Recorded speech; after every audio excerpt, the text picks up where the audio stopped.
Ángulos cruzados. Componíase una empresa purguera de una estación principal situada a orillas de un río o caño navegable, donde residían los propietarios o administradores, se almacenaban los víveres para el abastecimiento de la peonada, que allí continuaba avanzándose, y se depositaba el purgo elaborado, y de otras estaciones subalternas comunicadas con aquella por trochas abiertas por entre el bosque, cuya extensión dominaban, a cargo de los diversos contratistas o capataces, y de las cuales dependían respectivas secciones de la peonada esparcida por los recortes que por parejas se les asignaban. Moradores de la tarimba, techo de palmas sobre 4 estacas en lo intrincado del monte, donde elaboraban el purgo recogido, compartían el mal alimento y la embrutecedora soledad, y colgaban la yacija para el sueño temerario a merced de la selva inhóspita. Hacia las cabeceras del Guarampín estaba situada la empresa de los Velorini, al frente de la cual se iniciaba Marcos Vargas en la vida del purguero. Con el alba levantábase y todo el día se lo pasaba recorriendo la peonada esparcida por el bosque, compartiendo los duros trabajos de aquellos hombres que arriesgaban la vida al treparse a los altos árboles quebradizos. Él también aprendiendo a extraerles el látex precioso, puestos los estrafalarios arreos del purguero cansado, para que éste reposase unos momentos, o ayudándolos en el conocimiento y fumigación de las planchas, entre el humazo de los poncherones junto a las tarimbas, tanto para evitar el fraude acostumbrado de la piedra para aumento del peso, o las ligas del pendare o cajimán con que solíase adulterar el balatá, como a fin de aprender cuanto tuviese que reclamarles bien hecho en defensa de los intereses que se le habían confiado,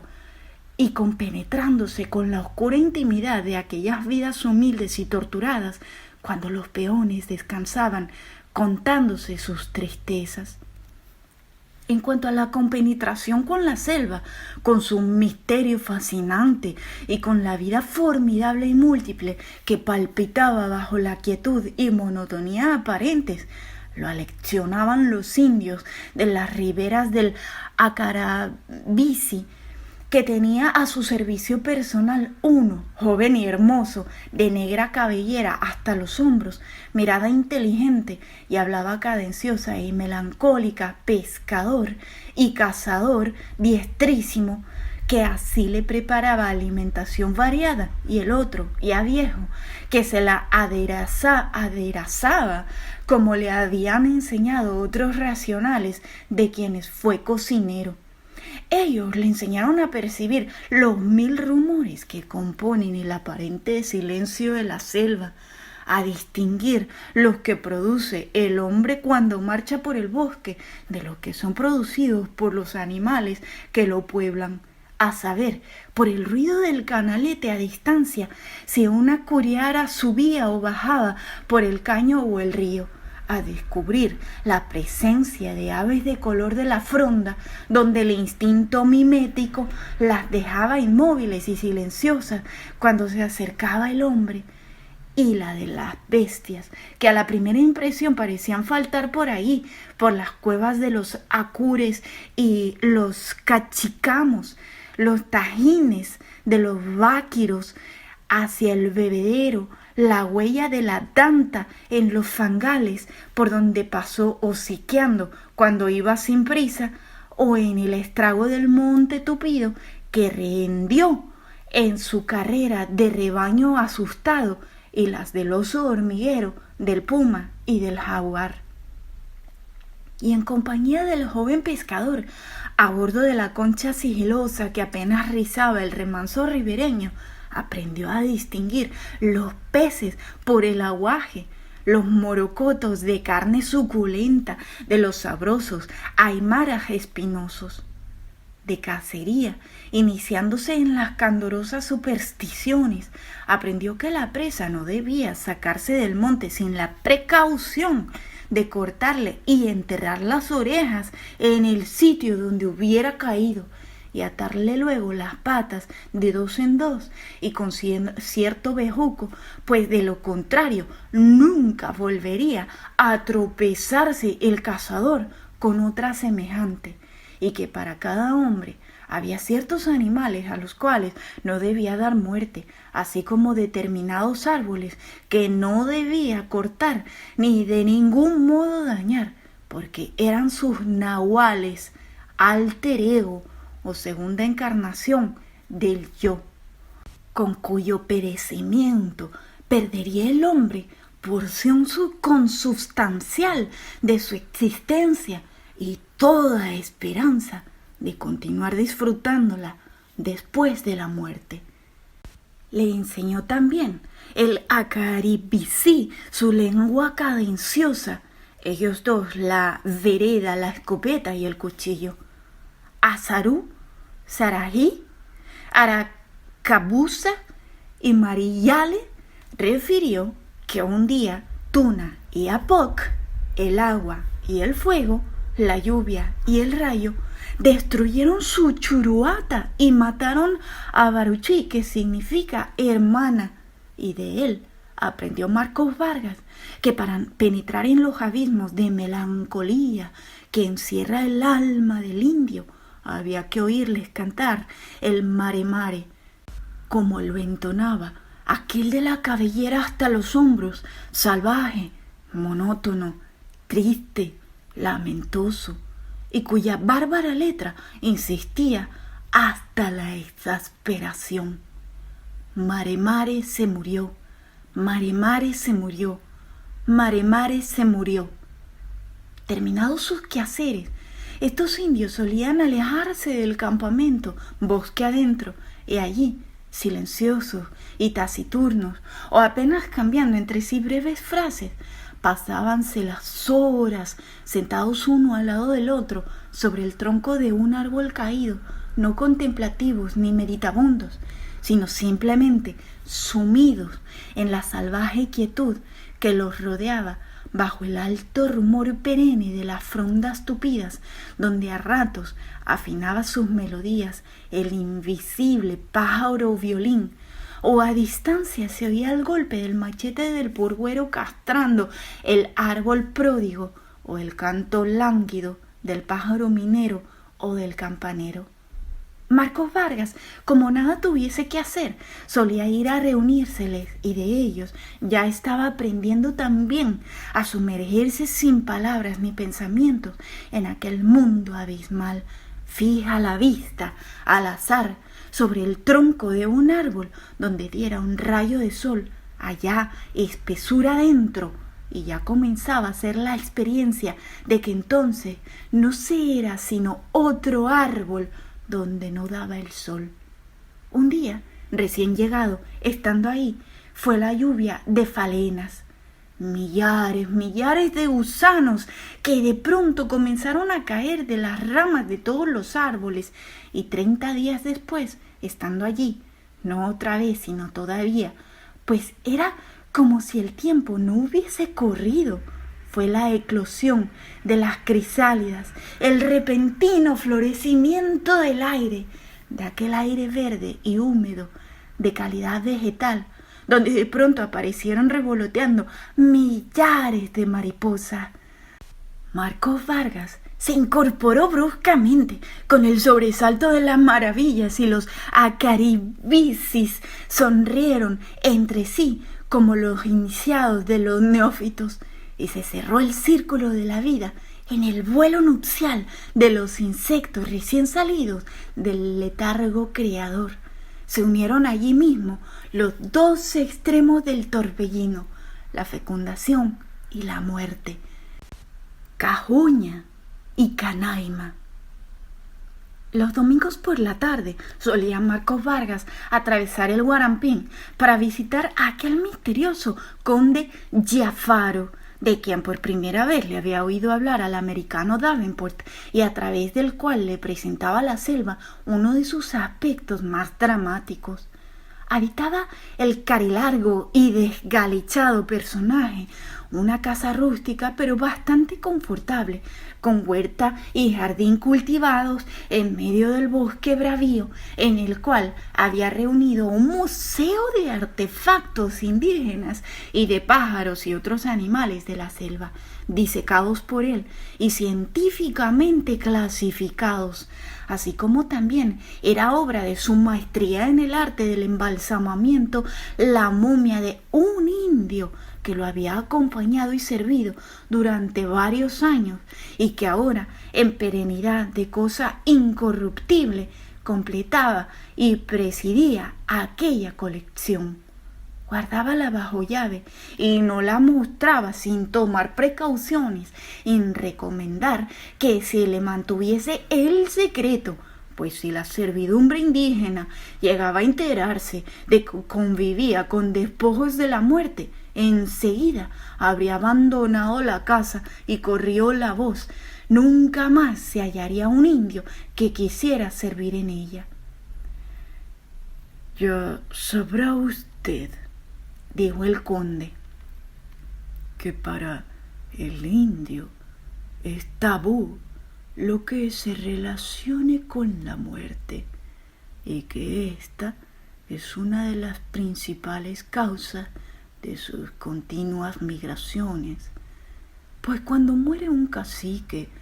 o piache, la comunidad abandona el Churuata para ir a plantar otra más allá, dejando en aquella el cadáver, el aire, dentro de un cutumarí». Esto lo dijo Giafaro, que ya envejecía, con cierta dificultad de expresión y moviendo continuamente la cabeza de una manera chocante, peculiaridad de que había adolecido desde su juventud y que ahora tenía más pronunciada, dándole a su voz una vibración penosa de tartamudeo.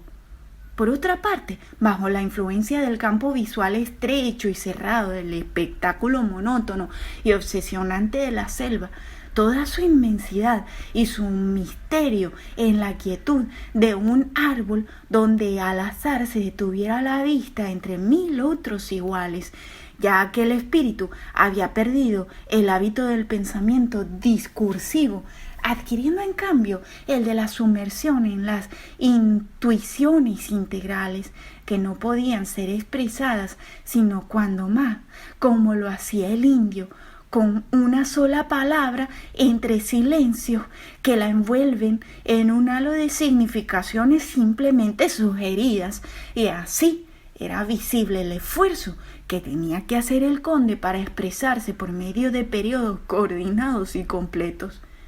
Eran ya 15 días de aislamiento de palabras sueltas entre silencios para comunicarse con los aborígenes de su servidumbre doméstica, unas cuantas guarichas para el oficio casero alternado con el amoroso y otros cuantos varones para la caza y la pesca, el cultivo de la huerta y el cuidado del jardín y para la explotación de los bosques purueros circundantes cuando era tiempo de ello.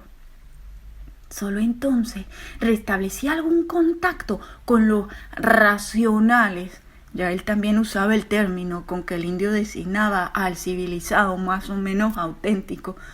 con los purueros de la empresa de los Lorini, que río por medio solían atravesarlo para ir a jugarse con él lo que allí estuvieran ganando, que ya no siempre lo perdían, como antes los que con él se midieran, y con los que terminada la explotación se reunían en Tumeremo, a donde él también iba a vender el producto de la suya. Allí eran las grandes partidas de póker, pero de ellas, de año en año, se fue acostumbrando a regresar perdidoso, ya obcecado, jugador sin fortuna, tumbado en la curiara, moviendo continuamente la cabeza, silencioso y con la mirada inmóvil bajo la influencia embrutecedora de la lenta, penosa y monótona navegación del río interminable a través del bosque sin fin. Marcos Vargas quería sondear aquel misterio que le hablase de su vida anterior, que le explicara por qué había decidido internarse para siempre en aquella bárbara soledad, decepciones, cansancio del mundo civilizado, fastidiado de haberle dado la vuelta varias veces. El extranjero movía negativamente la cabeza y quedábase mirando al criollo curioso largo rato con sus ojos saltones ahora inexpresivos. Por otra parte, nunca había sido amigo de revelar su identidad y su intimidad. Marcos Vargas insistía. Quería contemplar la selva desde aquel ángulo sugestivo, verla a través de aquellos ojos que se habían paseado por todos los panoramas del mundo,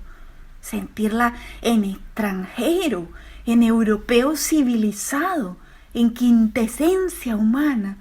como se representaba él con su criollo complejo de inferioridad. Por menos fetichista que fuese, por más autóctono que se sintiera al hombre de Europa. ¿Qué aspecto le presentaría al conde Jafaro la selva del Guarampín? Ya él estaba aprendiendo a verla a través del indio.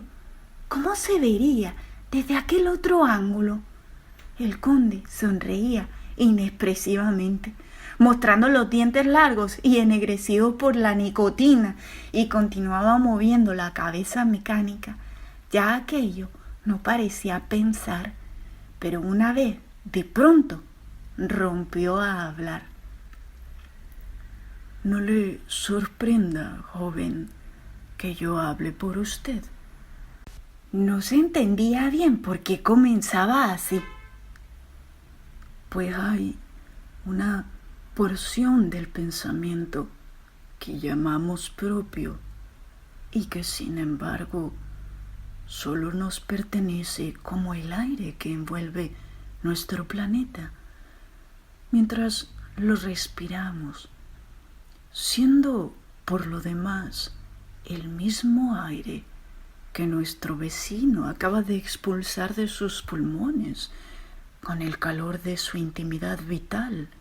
con toda la porquería que a veces, si no siempre, tiene la intimidad humana. Créamelo usted, y hay que cuidarse de ella, haciéndose curas periódicas, abriéndoles válvulas de escape a las inmundicias que se van acumulando dentro del alma, a fin de que no lleguen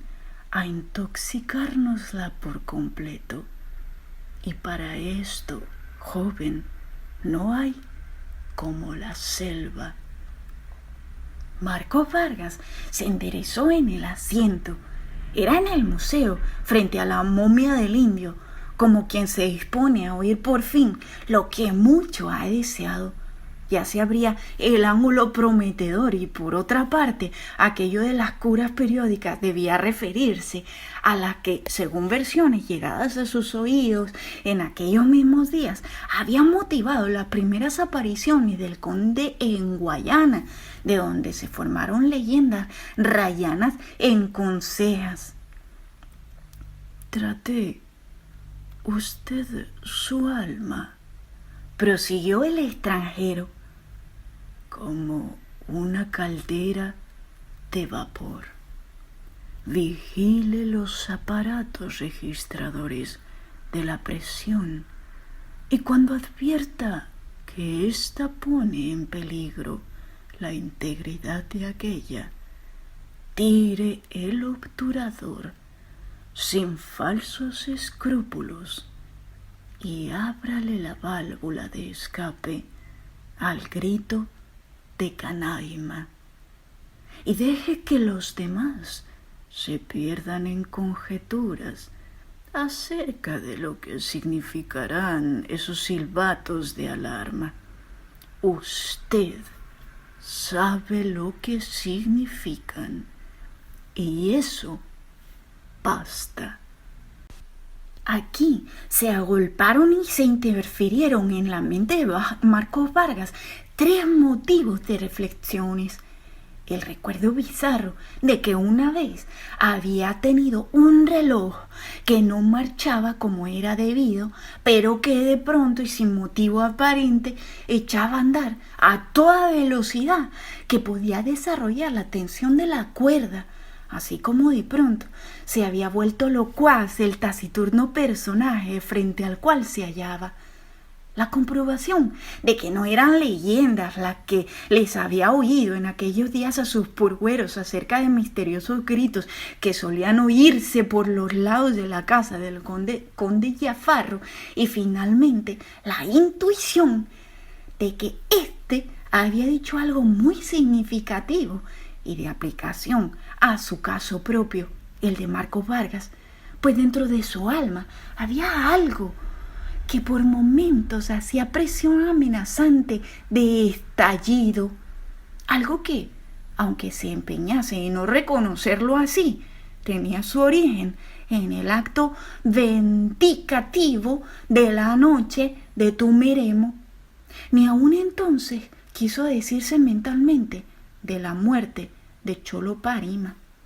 Y con todo aquello confundido en la intención inicial, repuso: Lo que me sorprende es que usted haya gozado fama de hombre misterioso. Pero no completó el pensamiento, desvanecido de pronto como las imágenes del sueño cuando se despierta bruscamente. Pero tampoco el conde necesitaba más para proseguir. Ah, exclamó, con una exhibición completa y totalmente desagradable de sus dientes largos y sucios. pero es que usted no sabe que los únicos hombres misteriosos que realmente existen,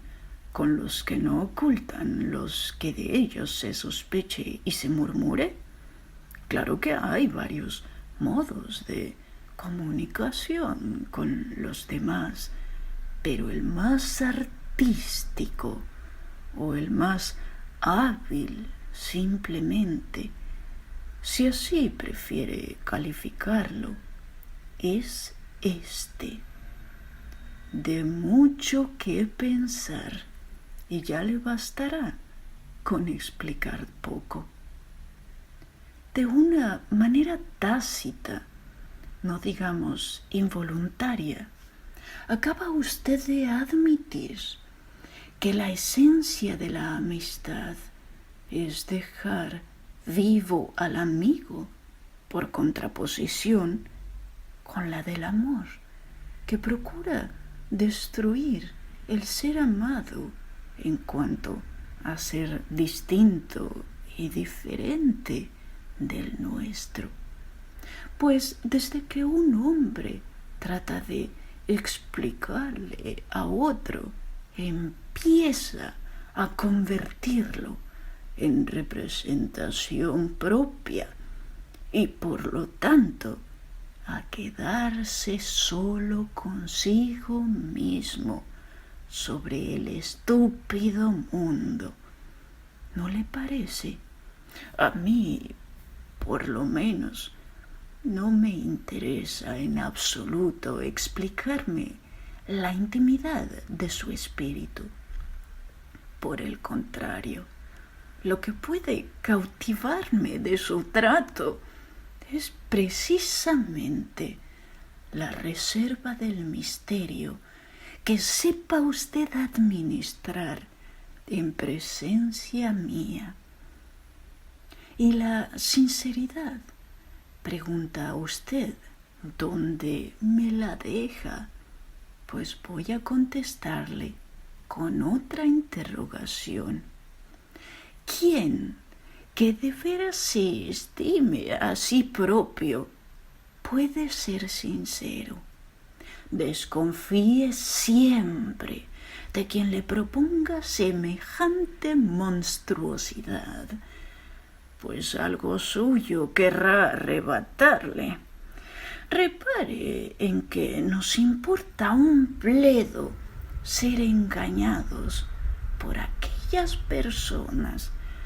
de quienes nada tenemos que esperar o qué temer y medite un poco acerca de lo que eso deba significar. Pero sea cual fuere la conclusión a que usted llegue por ese camino, yo no vacilo en proclamar que la sinceridad me parece una porquería. Hay una forma de ella que tal vez sea oportuno mencionar y que es para mí el verdadero pecado contra el espíritu: confesar lo que nos atormente, volcar en una confidencia las inquietudes o las miserias de nuestra intimidad para librarnos de ellas. Creo advertir que le es a usted particularmente desagradable o por lo menos chocante oírme hablar así, pero no tengo interés ninguno en comprobar que no me he equivocado. De todos modos, insisto, guárdese de semejante torpeza con persona cuya amistad desee conservar, pues desde ese momento se le volverá insoportable. Y lo que es peor todavía, procurará usted adulterar su propia intimidad a fin de ser un hombre diferente de aquel que ya su confidente conoce y por lo tanto posee. En una palabra, se convertirá usted en un fantasma de sí mismo. Hasta aquí llegó aquella tarde el conde Giafaro. Luego se le apagó la chispa de inteligencia que había brillado de pronto en sus ojos saltones y ahora lacrimosos por añadidura de vejez y sin transición gradual, sino de golpe y de repente. Pasó de la locuacidad al silencio obstinado. Marcos Vargas se quedó caviloso. Una vez más había oído cosas muy significativas que le eran particularmente aplicables. ¿Qué necesidad había de justificarse ante nadie por lo ocurrido en Tumiremo? Ante nadie. Y una vez más reprimió el movimiento de su alma, ahora hacia la imagen de su madre, de quien no había recibido noticias después de lo de Tumiremo. Y cuando volvió a atravesar el Guarampín para regresar al campamento por Güero, de todo cuanto dijo al conde en una sola cosa iba pensando: que la selva era para que en ella se le abriese la válvula de escape al grito de Canaima.